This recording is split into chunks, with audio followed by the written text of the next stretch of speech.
Se as eleições autárquicas fossem hoje, Rui Rio ganhava com maioria absoluta à Câmara do Porto e ainda reforçava a votação. É o que revela uma sondagem da Universidade Católica para a RTP. Rui Rio venceria com 58%, Elisa Ferreira tem 25% e o Bloco de Esquerda subiria à terceira força política.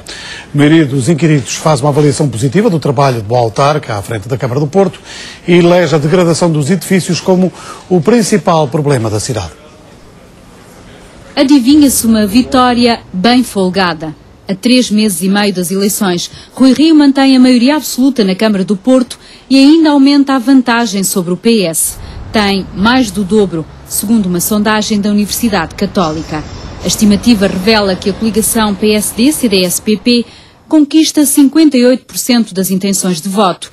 A confirmar-se nas urnas será o melhor resultado de sempre, de Rui Rio. O PS obtém apenas 25%.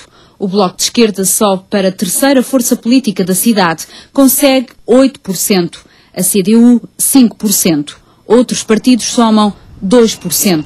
Esta estimativa foi obtida calculando a percentagem de intenções de voto em relação ao total de votos válidos, redistribuindo os indecisos com base numa segunda pergunta sobre inclinação de voto. Os resultados brutos foram os seguintes: PSD, CDS, PP, 49%, PS, 20%, Bloco de Esquerda, 6%, CDU, 4%, outros partidos, 2%, não sabem, 7%, não responderam, 10%. Os partidos apresentaram os candidatos há algumas semanas e os eleitores também já formaram opiniões. Quando se perguntam quais são os que têm mais qualidades para dirigir a Câmara do Porto, Rui Rio volta a ficar à frente. É o escolhido por 52% dos inquiridos. 20% preferem Elisa Ferreira.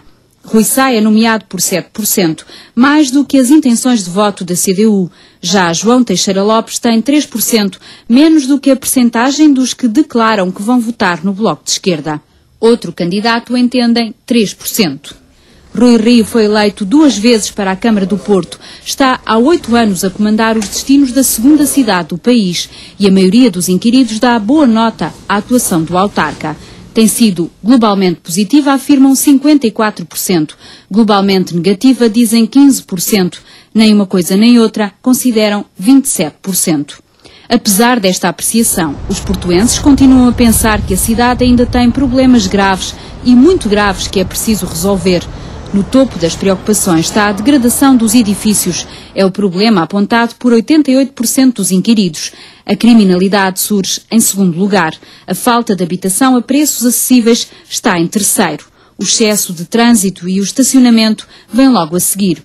A sujidade, as atividades de cultura e lazer e a falta de transportes públicos são os problemas menos referidos. Esta sondagem foi realizada pela Universidade Católica para a RTP, Antena 1, Jornal de Notícias e Diário de Notícias, entre os dias 22 e 28 deste mês. O universo é composto por recenseados residentes em casas com telefone fixo na cidade do Porto. Foram obtidos 684 inquéritos válidos. 54% dos inquiridos eram mulheres, com esta distribuição etária. As margens de erro máximas associadas a amostras de 684 e de 535 inquiridos é de respectivamente 3,7% e 4,2%, com um nível de confiança de 95%. Os bombeiros de Oliveira das